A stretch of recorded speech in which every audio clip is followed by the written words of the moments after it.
Here we are. We are now 1 minute or so after the launch of the biggest night in pro wrestling history since Steve Austin won the World Championship for the first time in WWE. I mean, you could say the biggest night since 2001, but let's face it, WCW was already in its dying days when they went off the air. This is the biggest night since Steve Austin turned the momentum around for WWE. And you are listening to Dynamite After Dark. We are the post show here on LOP Radio for AEW Dynamite. I am your Kingdom of Honor host, Zanman Shane Sabunia, and joining me, of course, is my good buddy Jeff. How's it going there, Jeff? My voice still sucks, so this is going to be interesting. Let's just put it that way. Well, your voice isn't as bad as it was for the last couple of days, so... Oh, dear God. This morning I couldn't even talk. It's better than it was on Monday night, and I'm sure we'll get you squeaky before the night is over. More than likely. All right, what'd you think? I need to know what you thought. Honest opinion of the entire show. And go. Are we already having technical issues? I can barely hear you is my issue. Oh, okay. Well, it's probably because of my voice. I can't project like I used to. All right, but no, my what did you think? What did you? That's my. All right. What did you think of the show? All in all, the entire show. What did you think? It was great. It was absolutely fantastic. Well, I shouldn't say fantastic. I would give it a. I'm going to give it a B+. And see, I'd give it a solid B.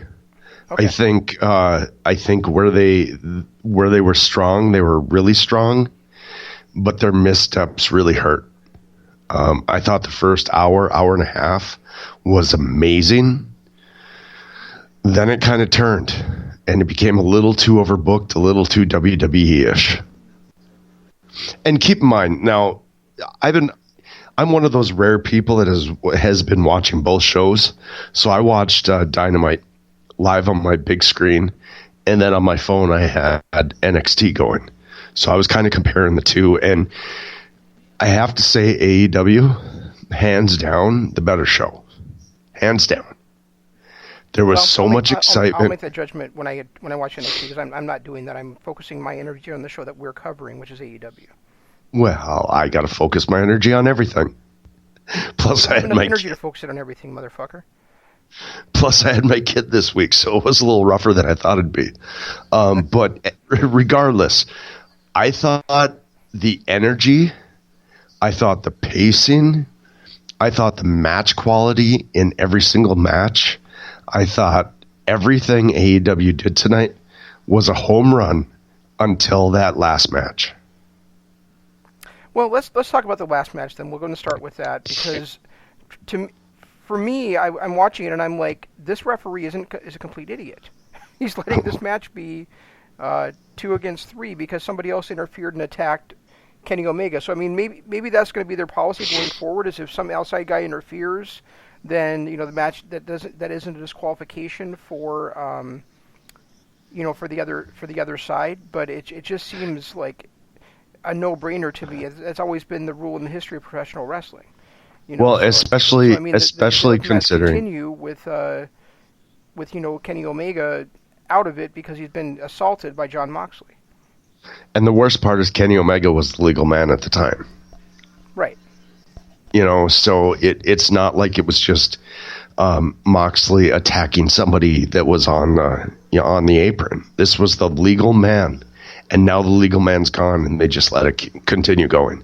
I thought that whole thing with Moxley, I felt like the fact that the cameras were following Moxley and Omega and not focusing on the ring, and that commercial break right after the glass table spot, I thought all of those were huge missteps.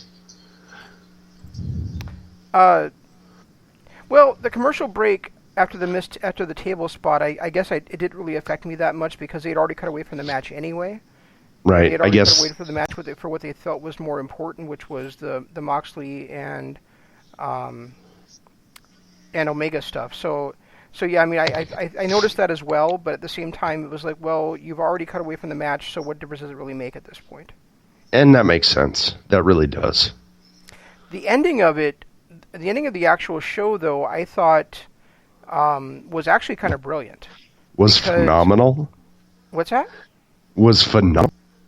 I thought it was brilliant because it's almost like you're setting up an NWO angle on your very first episode of your very first show. You know, where you've got... I don't know if I'd go that far. Chris Jericho has that they're taking over AEW from the Elite. And you bring in a guy like Jake Hager, who I've always been a big fan of, but he's always his knock on him has always been that he has no character and he has no charisma. Well, he has charisma, but he has no mic skills. And now you stick him with, the greatest wrestler of all time in Chris Jericho, a team that has charisma in spades in Ortiz and Santana, and Sammy Guevara, who also has charisma in spades. So the fact that he doesn't have it is going to be drowned out by the fact that everybody around him does, and it's bound to rub off on him as well. And and if he is out there wrestling, then you have Chris Jericho, who's one of the greatest mic men of all time, that can be his mouthpiece for him. I think it's an absolutely brilliant move to stick him with those guys. And I agree. I loved the angle at the end. I love the fact that there's this new heel faction.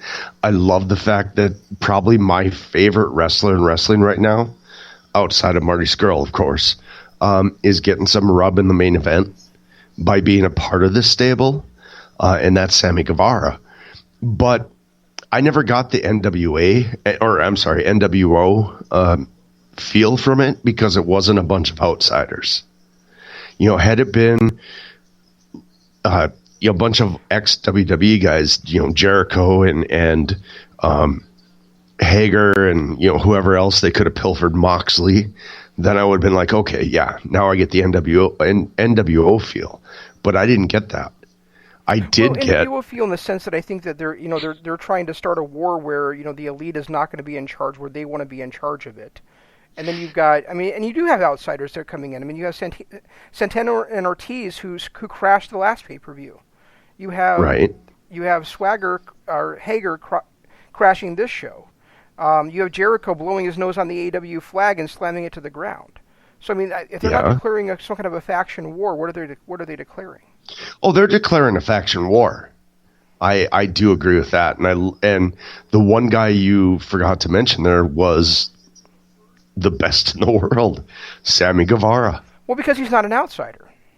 No, and that's what I'm saying. I'm saying, and if you what I want to say about Guevara, and I think you'll echo this point, is I was listening I listened to the Ross Report a little bit under a year ago, because I listened to it shortly after All In, but the Jacksons were on there talking about All In, and they said that nobody wanted to close the show. They would go to this guy, no, I don't want to close the show. And it was like none of them wanted to have that kind of pressure on them. And so the Jacksons were like, okay, well, I guess we'll close the show then. They didn't want to put themselves in that spot because they didn't want to be those kind of egotists. But nobody else wanted to do it. And now you've got a guy who is wrestling his very first national television match, and he's opening the show against one of the best wrestlers in the world in Cody, and he's opening the very first episode of the very first television show for AEW, and he does it flawlessly. Well, and not just that. And you could tell you could tell. I mean, any nerves that he had were gone the minute that bell rang. He had so much poise. And he held his own against Cody in that match. It was phenomenal. And he had not only that. I mean, you just go back. Look at the confidence they have in Sammy Guevara. He's their opening match on TNT. He was their opening singles match in the history of AEW. And he delivers every single time. And again, to be honest, that was my favorite match of the night. I thought those two had amazing chemistry together. I thought that his heel work, especially when it came to Brandy, was amazing. I loved the little segment where he did his Roosh impersonation in the middle of the ring. His athleticism is unmatched. He is the future of this business, plain and simple. And when I talked about him doing things flawlessly, I mean, I think there was a couple of moments at the beginning of the match where I think that the undisciplined observer would have thought maybe he was making mistakes, but there was also that perfect spot, kind of in the middle of the match, where he did the Will Ospreay routine of. Yep. And the great thing about that is that this was in front of a national audience that has never seen Will Ospreay perform. So while you and I are going to look at that and say, "Oh, I've seen Ospreay do that before," Guevara did it just as well as Ospreay, and he did it in front of a national audience who many of whom has never even heard of Will Ospreay, much less seen him wrestle. So right. I think that that's a great way to kind of have Sammy make that his own here in the States. Well, the spot where Cody kept trying to avoid the splash, where Guevara came off and landed on his feet and then flipped over and landed on his feet and then finally got that shooting star press, exactly. was the athleticism that he showed there. And then at the end of the match, near the end of the match with that Spanish fly off the top rope, it's just, he is one of the most electrifying wrestlers on the planet right now. And yes, I know I'm looking right at you, Ospreay. And yet neither of those spots are the spot that made me text, "Oh my God," to you. The spot that did was when he flung to the outside, sprung backwards onto the top rope, and did the stunner from the top rope to Cody. The cutter. Yeah, the cutter he did. That was another one where I was like, oh, Jesus, really? There were so many things he did in this match, and I'm a huge Sammy Guevara fan. And if you think about it, when it was a year ago, little over a year ago, you and I started singing his praises, and I've been watching a lot of his matches on YouTube. This is a guy who deserves where he's at. And he deserves this national spotlight. And then there's the little things he did, like pulling Brandy directly in front of Cody with perfect timing. Yep. And then taking advantage of that by slamming Cody into the post and getting the best heel heat of the night. Sammy. I had texted you earlier today, and I said, what they really need tonight is to establish some heels, and I think Sammy did a great job of putting himself in that position tonight. Well, not just that, but the way he ended the match by shaking Cody's hand and acting like, okay, Jericho's assault. Yeah. Yep. And that was one of those little things where the entire night we're wondering, okay, was that a setup? Was that a setup? And then we found out at the end of the night, hell yeah, it was a setup. Yeah, it was a night where they used the beginning of the match, the beginning of the show, and the closing of the show to tell a one night story. Right, and they did a great job. They introduced a great new heel faction, and if it wasn't for all of the missteps I felt like they did in that main event, this would have been an A+ show. I loved the way they incorporated their segments to feel like being the elite stuff with the SCU bit. I love the fact that they did the crowd interviews with Jason Mewes and Kevin Smith, and I'm still a little confused why Angelico and Jack Evans were there. And then Private Party comes out and hands him a drink and then gets escorted out. That little bit was a little confusing. I'm not really sure where they were going with that, but at the same time, it kept we did a segment trying to put over a match that might have 3 weeks. Yeah, I was a bit confused by that as well, because when I saw that, I thought, well, I first thought, well, Private Party must be facing Angelico and Evans next week, and I was like, no, Private Party's facing the Young Bucks next week, and Evans and Angelico aren't even in the tag team title tournament, so what the hell is going on? That I'm watching the replay right now, and that inside out springboard cutter Guevara just pulled. He what? That inside out springboard cutter. Yeah. They were talking about was your oh my god moment. Right. He's just so smooth and so quick and just such a great heel. He really is a great heel. And the worst is, like, I've been watching his channel and in real life, he might be one of the most humble people I've ever seen. But on the big screen, in the ring, he's one of the better heels out there. Yeah. And there's that. So and another part of this, and I don't know if you and I have talked about this before, I can't remember, but I love his stuff on Being the Elite where he'll go up to Brandon Cutler, hey, you did great out there tonight, and Cutler said, oh, did you see it? No, but I heard it, and it sounded great. Yep, I love that stuff too. That's just amazing stuff. And my other match of the night might have been Riho and Nyla Rose. I just thought Riho is another one that's just so talented. And they are doing a great Gail Kim, Awesome Kong type storyline with those two. It's something I'm actually looking forward to seeing playing out. Okay, so here's my problem with that match. It was a good match, there's no question. But it was just a rehash of the match that they had at one of the other shows. The only difference is that in this case, it wasn't a triple threat match, one-on-one match. I mean, it was basically the same story. There was no character growth from Nyla Rose since that triple threat because she was doing the same bullshit, taking Riho for granted and taking her lightly that she did in that triple threat match. So that's why I walked to this match and I'm like, it's a rehash. I've already seen this shit. Yeah, and I kind of see where you're coming from, and I agree with that to a point. I think that Nyla Rose and the way that they are portraying her might be wrong. It's weird, but I think at this point in time, somebody of her stature, somebody of her size, I think would make a great baby face. And you can hear the crowd trying to cheer her. To the typical, she's a monster, let's make her a heel. Makes sense. Well, I see what you're saying with that, too. I'm not sure if that's the case or if it really is simply, I mean, to me, the story could have been told the same way except for, just driving, and then at least she's grown a little bit and she's learned something from her previous mistakes. Here it's just, okay, so you got beat by this chick before, you took her for granted again and you lost again. So where is the progression of the story then?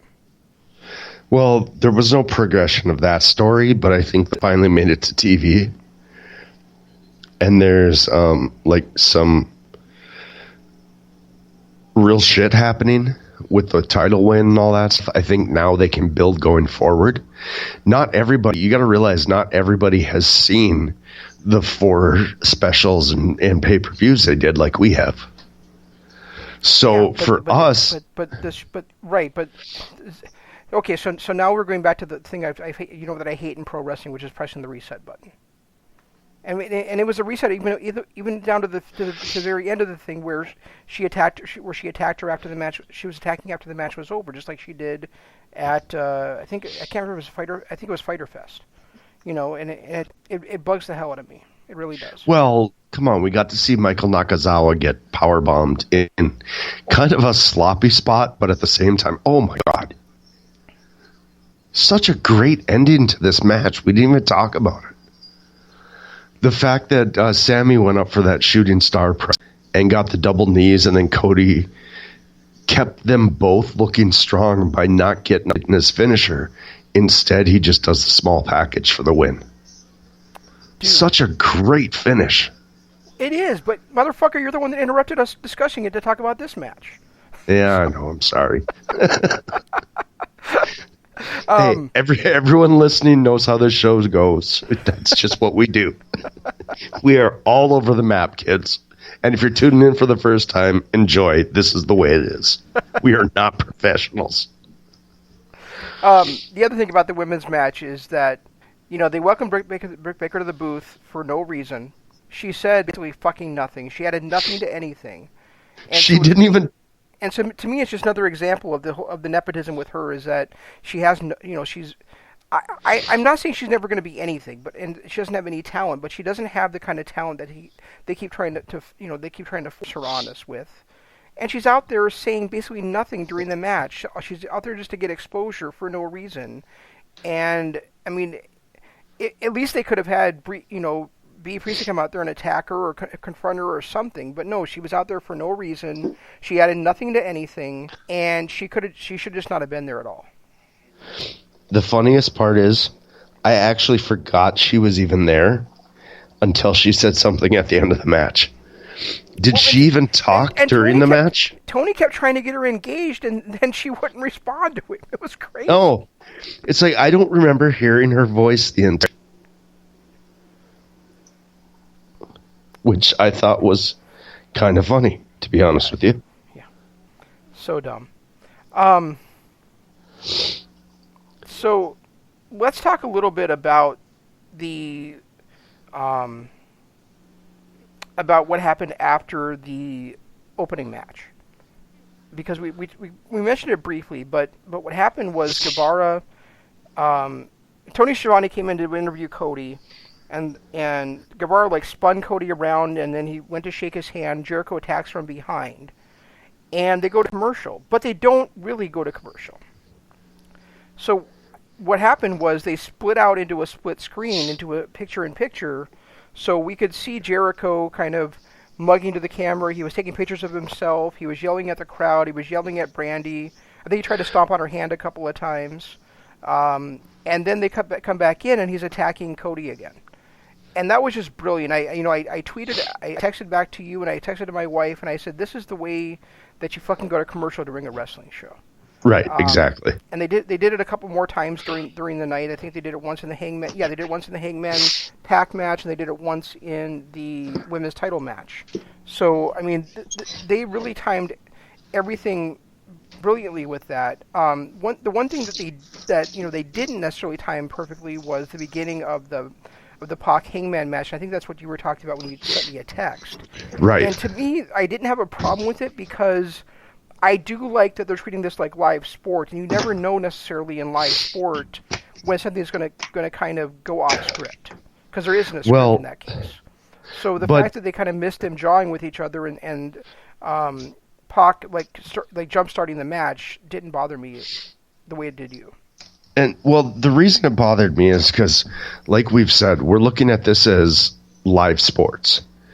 How many times do you come back from commercial break to see the NBA in the middle of a jump shot, or the NFL in the middle of a pass, or it doesn't happen? And I felt like that was one of their few missteps in the beginning.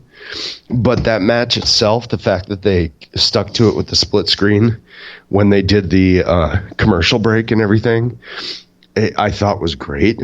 It's just that one little segment bugged me. No, but what you do sometimes get when you come back from a sport is that somebody has been throwing a fit on the sideline and shit like that. Oh, who cares about that? Huh? Who cares about the fits on the sidelines? Well, see, but I'm making an analogy to Pac, to Pac getting in Hangman's face and jump starting the match to something like that happening. But see, when something like that happens in real sports, they show a replay of it. We never saw a replay of what Pac did. I knew you were going to make that point, and I have no response for that. So, right. But I'm just saying, I have no argument to that because really a replay would have been nice. But if they want to do this, go with this whole real sports angle, they need to act like real sports. When something happens off camera that's important, you show a damn replay. What the hell are you watching? I put on the show again. So I'm in a Geico commercial. In your version of it? Yeah, but I turned the volume down. Well, I just did. I didn't think to do that before I turned the TV on. I just turned the TV on. Give me a break. That's right, kids. We are not professionals. Speaking of that match, what did you think of the Hangman versus Pac match? I thought it was what I wanted to see on a pay-per-view. It was what? I thought it was what I wanted to see on a pay-per-view. I felt like they gave us that pay-per-view quality match. I think the right guy won it, because this is where we start to build up Adam Page again. And right now, it's a perfect opponent to do it. Let him lose the match now and get his win back at the next pay-per-view. Yeah, I liked it. Another match where I thought that the ending was perfect, where Pac was on the back foot until he was able to get an advantage, hit the low, and then hit the Black Arrow, and then the Brutalizer to once again make a top level star in the company pass out. And Right. now like you said, it's a good opportunity for them to set up Hangman going for his revenge. And his redemption. What's that? I mean, he's lost now 2 straight matches after being, poked and prodded to be the next great one. He's now lost 2 matches against 2 main eventers. He lost that hard-fought match to Jericho. Then he lost a hard-fought match to Pac, or Pac. I don't know what the hell. Excalibur kept calling him Pac. But he's now lost 2 high-profile matches, and now's his time for his redemption to start. Exactly. And and this one, of course, the one against Jericho was a clean loss. This one was certainly not a clean loss, and that's where he's got a chance to try to get redemption and revenge on Pac. Right. Exactly. And I really liked the way that they set that up. I thought it was a perfect ending to that match. Yeah. I mean, it was, and the only really not noteworthy match of the entire night was Brandon Cutler versus MJF. Didn't we know that going in, though? Yeah, kind of. Because but Brandon Cutler, I mean, I realize he's a friend of the Young Bucks. I realize he has got some talent, but I'm not sure that he was the right guy to be in this spot against MJF. No. I wish MJF would have gotten a better profile match. But he was able to be his ridiculously great heel self.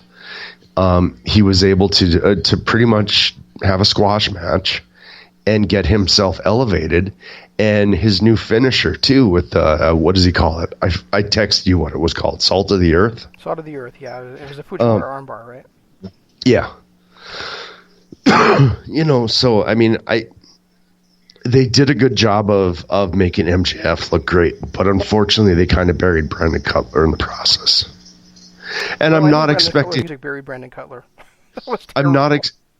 Oh yeah, it was. But I'm not expecting Brandon Cutler to be some major superstar and a main eventer at any time. But I don't want to see these kind of squash matches all the time. See, I do, because I think that's what's missing. That's what's been missing on, like, Raw, for instance, in recent years, is because you can't always have superstar against superstar. That's what makes it feel like you've already seen this before. There's no point in seeing it again. Yeah, it makes sense. And that's that's where, to me, at times I've kind of been like, all right, so I've already seen this, and and one example I've used before in the past is by the time that they actually did a AJ Styles versus Kevin Owens feud on SmackDown, we'd already seen those guys face each other like 6 times. So what was the point in watching them on a pay-per-view? What was the point of getting invested in a feud between the two of them? We'd already seen them so many times against each other. That is true. I wouldn't mind them bringing in enhancement talent to work some of these matches. Yeah, but I guess maybe it's just the fact that we kind of got invested in all this enhancement talent in the whole lead up and everything coming forward. Like, if you want to think about, Brandon Cutler, Michael Nakazawa, maybe even Jungle Boy as kind of enhancement talent, I get it, but they've made us invested in these guys' stories.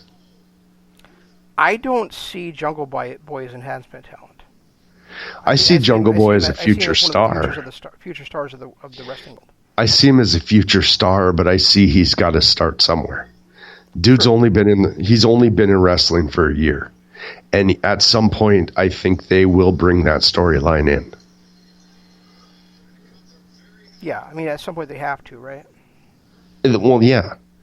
I mean, there's enough smart fans out there that realize that he's only been in wrestling a year. But his tag team with Luchasaurus might break him out of that. You know, they might never have to go to that storyline because of it. I'd be perfectly fine with that. One reason I really like the ending of the show actually was that I was thinking, you know, what this show is really missing is a big surprise moment.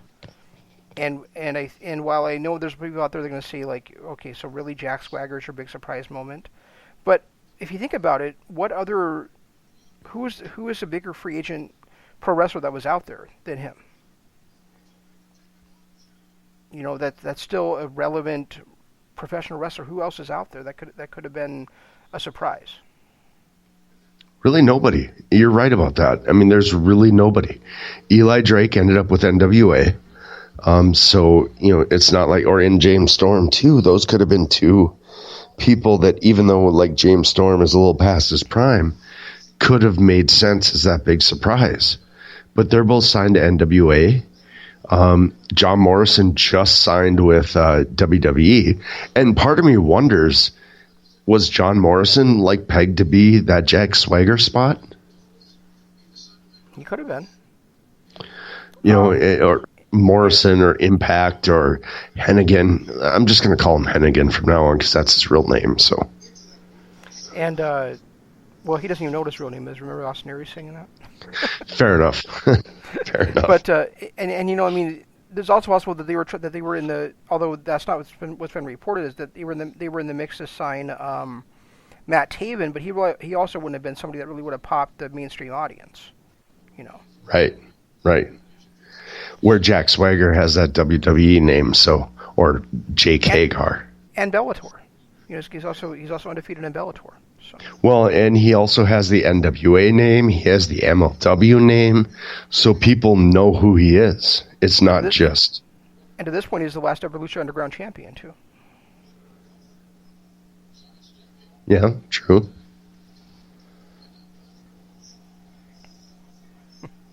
And Ryan tweeted out he's never been a fan of Hager. Well, stay tuned, Ryan. You'll become a fan of him. You will. Go back and watch some of his MLW stuff in his feud against Lawler. Oh, I didn't see that before. Wow. What's that? Brandon Cutler falling off the top rope. Oh, I did like this spot in the match where he's holding onto the rope and won't let MJF pull him away from him. Oh, see, I'm a little like you. I just got to his tap out win. Okay. But right before his tap out win, there's a spot where Cutler's on the top rope and he falls off the top rope. Ah. I see. Here he comes. He's about to fall off, probably. Yep. You know, it would have made more sense if he'd actually stepped on the scarf or something. Right. Because the scarf was draping right there on that turnbuckle. It just looked like an awkward spot. Yeah, and no cheating from MJF. It's just a forearm shot to the head.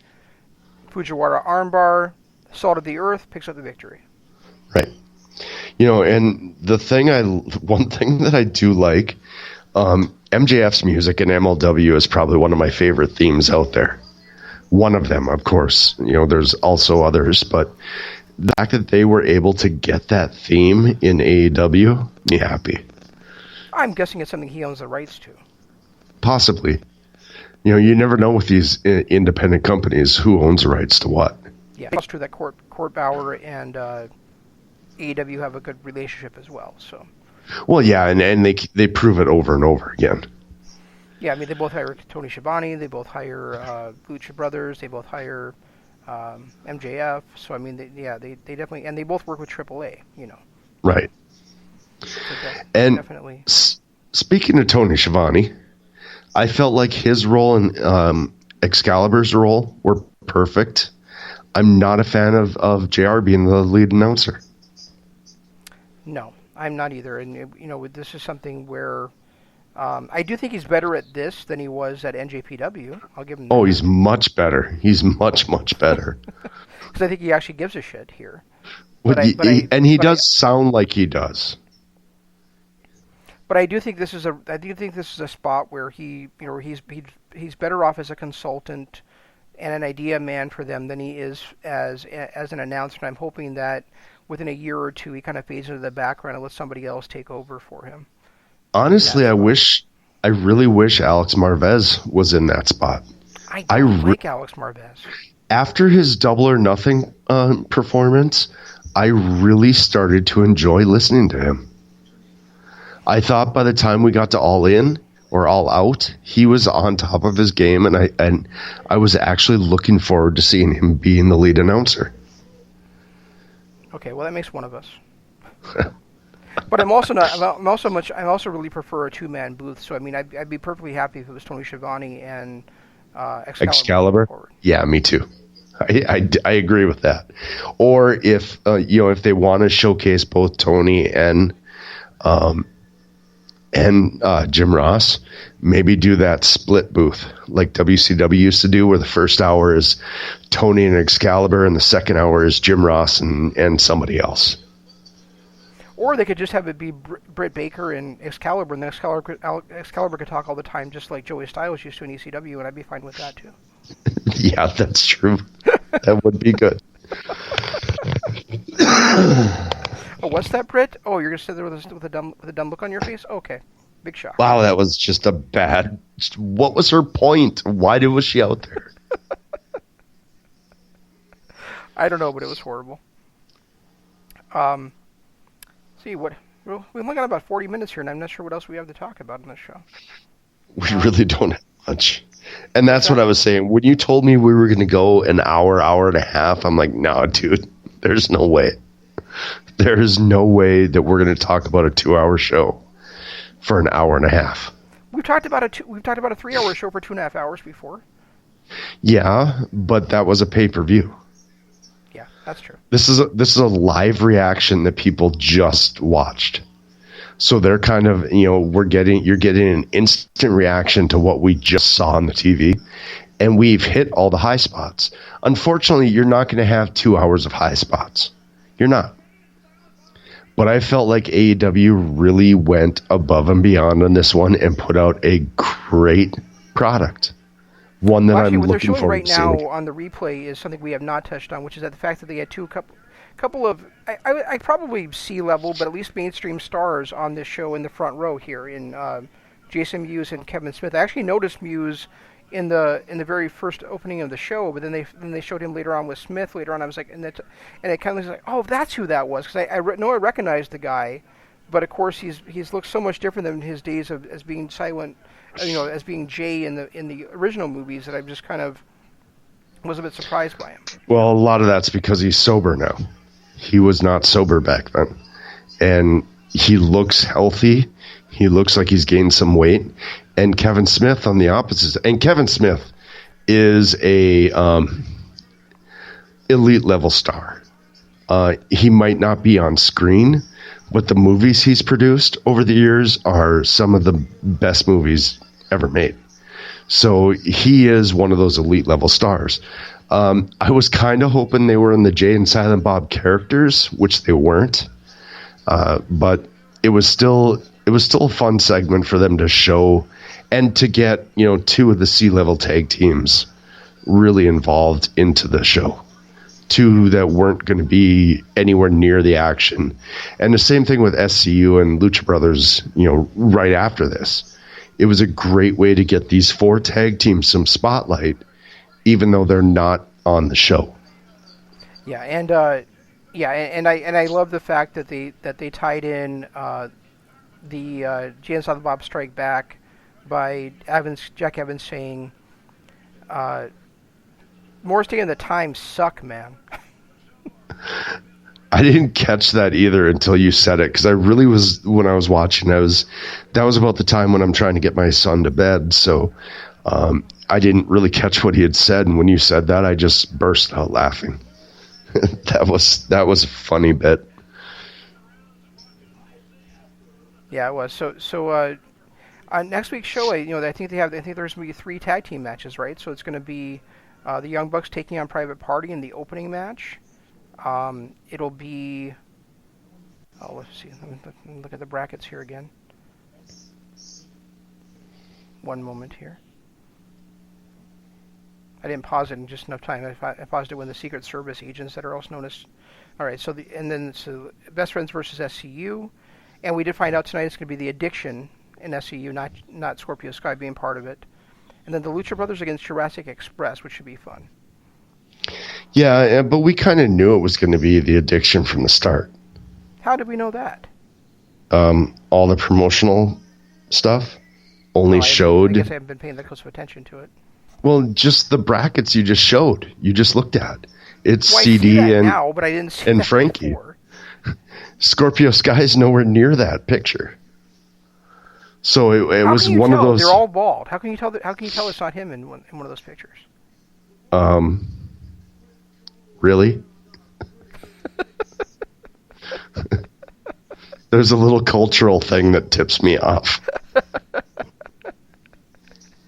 Are you saying that he's Jewish? That's just rude, Jeff. Yes, that's what I'm saying. He's Jewish. But no, it was kind of just from the moment I saw that bracket released, I knew it was going to be the Addiction just because of the way they've kind of done the promo pictures. I do like the fact that they did this bit with Lucha Brothers and they let Scorpio Sky kind of come out there and say, I'm going to step back for the 2 veterans. Yeah, at the same time, I mean, is that really the wise? Well, I guess we'll see going forward. But I mean, I think Scorpio and Kazarian being the tag team and Daniel was doing a few things on the singles side was working pretty well. Yeah, and I agree, and I think CD is at just about the end of his career. It might be a way to give him one last run. To me, this was setting up, unfortunately, a final between the Lucha Brothers and SCU. Because they're on opposite sides of the bracket.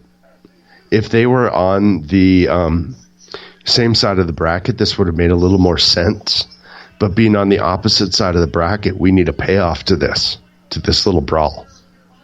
And the only way we're going to get that is in the finals. Yeah, I would much prefer personally to see the Dark Order against Lucha Brothers in the finals. Yeah, me too. But I just have this feeling that because of the way the promo went, no, I see what you're saying. Definitely.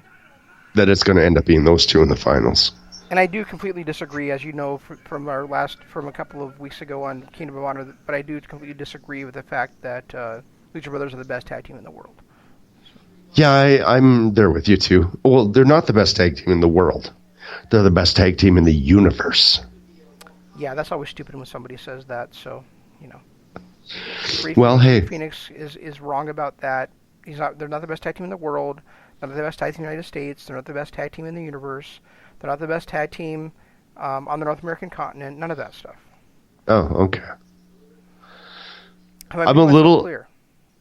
One last thing, and I don't know about you, but I was actually expecting about 45 minutes out of an Aftershock show like this. One last thing that I really want to talk about is the fact that in that main event, we didn't get too much of a super kick party. No, there was one. We don't seem to get very much of a 6-man tag match. Right. No, that too, and it was such a different story being told between those 2. But when you watch PNP, or they're not even called PNP anymore, they're just Santana and Ortiz. They are so very good.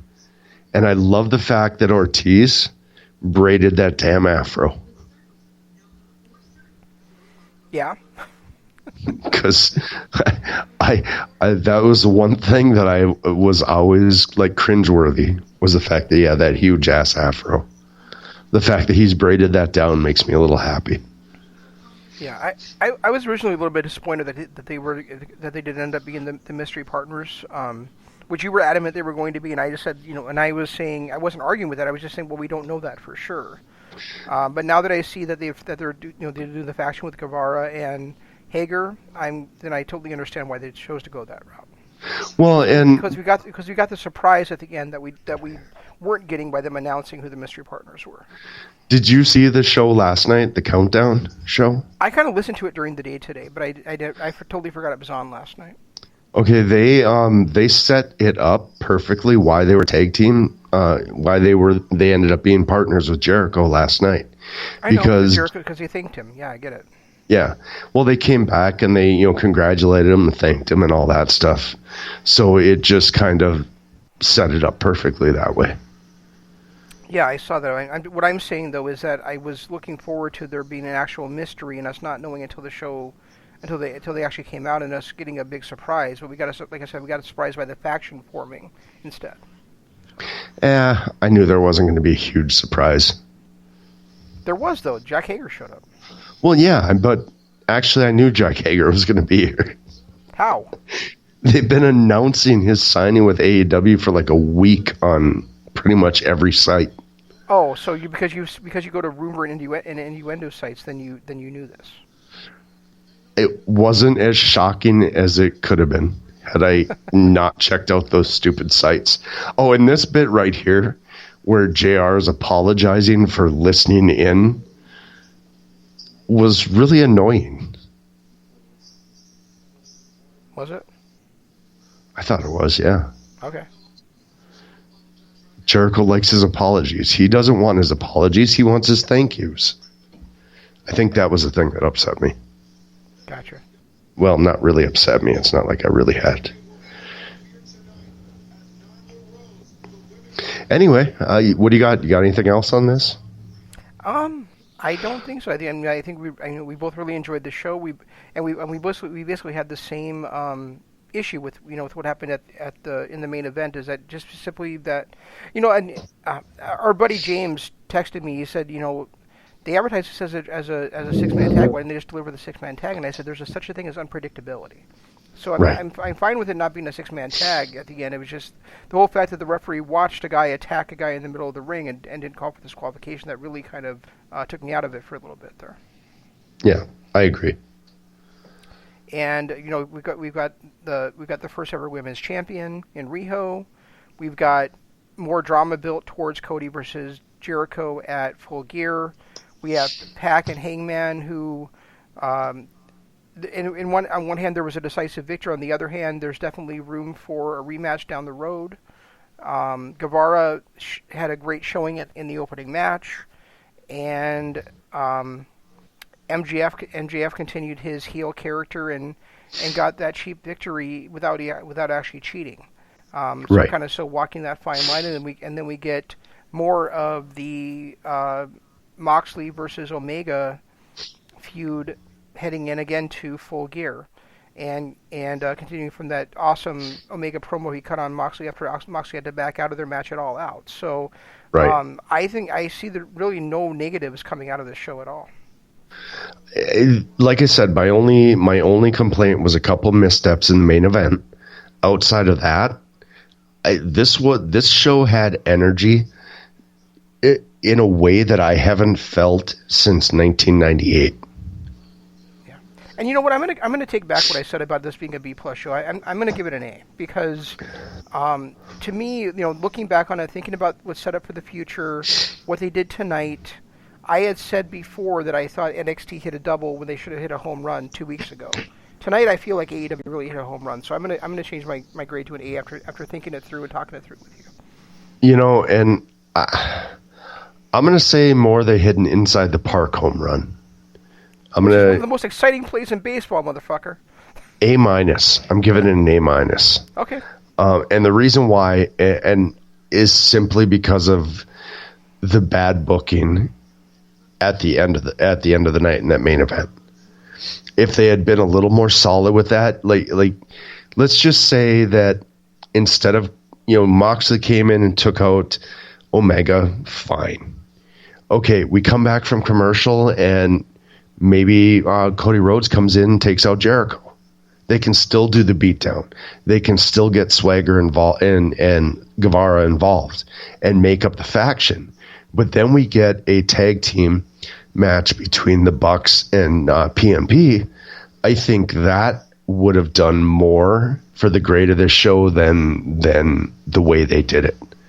A 3-on-2 match to end the night was not well done in my eyes. That's fair, but and that's my only mistake. That's another way of finishing a match strong with a great finish, because it's a pin in the middle of the ring by Jericho over Nick Jackson, but at the same time, it's also that they had the numbers advantage, and the Bucks fought valiantly and did what they could against such overwhelming odds. Well, yeah. And again, you saw, and it's something unfortunately we haven't seen all year because there really hasn't been much, Cody or the Bucks or, any of these guys wrestling. But I saw tonight the same Matt Jackson that we made Wrestler of the Year last year. I guess I can't say that because there wasn't enough of him for me to judge that personally. Just in his selling, the way that he sold his injuries, and he's still selling that arm injury that he got at Double or Nothing. He was selling that a lot tonight. So I just kind of saw the same Matt Jackson that we thought was so great last year. And now that's good because like you said, he hasn't been around much this year. Right. So hopefully it can continue. I mean, unfortunately, Ospreay is still my Wrestler of the Year, but if I start seeing more Sammy Guevara like this, it's hard for me to continue to think Ospreay is that guy. If I see more Guevara and more of some of these elite guys like Cody continue to perform like he has been on a weekly basis. Yeah, it's definitely tougher to do it on a weekly basis on a national television show than it is once in a while on a Road 2 show or so. Yeah. So I mean, I guess we'll see how things go, and I'm actually really looking forward to next week's show. Me too, and that's the point, is that they really set it up well for next week, which is why I basically decided I had to change my my thing from being initially a B to being an A. And the thing is I haven't felt that way about a wrestling show since the Monday Night Wars in the Attitude Era. And I hate to keep bringing that, That's not true. You said before on Kingdom of Honor how there's times you can't wait to watch that show either. Can't wait to watch what? MLW. Sorry. Well, yeah, MLW, yeah, but I haven't felt this level of excitement to see what's going to happen next. Yeah, I'm right on MLW every Monday night, but I haven't had this kind of like, shit, I wish it was tomorrow night type of feeling in 20 years. Sure. Because I really, really want to see where they go with this new faction storyline. Yeah, I think we all do. And we will see that next Wednesday, and we'll be back with you here to talk about that on the second episode of Dynamite After Dark. Tonight, I was afraid I might have to carry this show because of Jeff's voice, but he's been here with us the whole time. Next week, though, I have an appointment out of town about an hour and a half away that starts at 4:30, and so I'm hoping I get back in time for Dynamite, but I may not. Luckily, you can fast forward through things on the TNT app, so I'm hoping I'll be able to still catch up and watch the whole show before we go live next week. But if not, Jeff will catch me up. We'll be here on Monday as well with Kingdom of Honor, talking about New Japan Pro Wrestling. And you can all stay tuned to the other LOP radio shows. Tomorrow night, I'm sure Imp will have a lot to say about tonight's show as well on his Imp's LOP Radio Adventure. On Friday is The Right Side of the Pond. And then again, we'll be back with you on Monday. I don't think there's any show this coming weekend. Jeff, you want to hit our usual social media stuff? Yep. Hit us up. Our big one, patreon.com/Kingdom of Honor. We had this last week, because of my unfortunate laryngitis, we had a free preview of our Wrecked with Wrestlers series, and that's exclusive That series is actually exclusive to our Patreon members, as well as our breakdown of past ECW shows and our Marvel and pop culture and comic book breakdowns. We've got all that. That's all exclusive to our Patreon members, and you can become a Patreon member by giving us a small donation so that we can continue to keep putting out the product that you that I hope you enjoy. Also, we've got our Facebook page. Just search Kingdom of Honor. New logo coming soon. Shane and I discussed it, and that one's been around for about a year, so it might be time to shake it up a little bit. Twitter, you can follow me at Regi Co-op. You can follow him at Zanman. Use the hashtag DAD and the hashtag KOH. Those are the two hashtags we use for our two shows, and that will help you find us quicker. Outside of that, I think that is all the social media. And look at that. We're YouTube. 6 minutes and 25 seconds, so we have almost gone the full hour. Also, too, I just thought of this. You can find us, this show and our regular Monday show, you can find on iTunes, on iHeartRadio. You can also find it on YouTube. We do have a channel on YouTube. It's Kingdom of Honor. And we do this show, we do our regular Monday show, and we occasionally will throw up some videos. So do us a favor, go there, hit the subscribe button, ring that notification bell, like the videos you see, so that we can continue to put out the product that we want to. And that we love bringing to you every week, and now twice a week at least. Right. And without further ado, we will see you guys on Monday. That's all we've got. We'll try to do better next time. This is Shane saying it's been a dynamite night, and long days, pleasant nights to you. And Jeff is going to say... Goodbye. Well,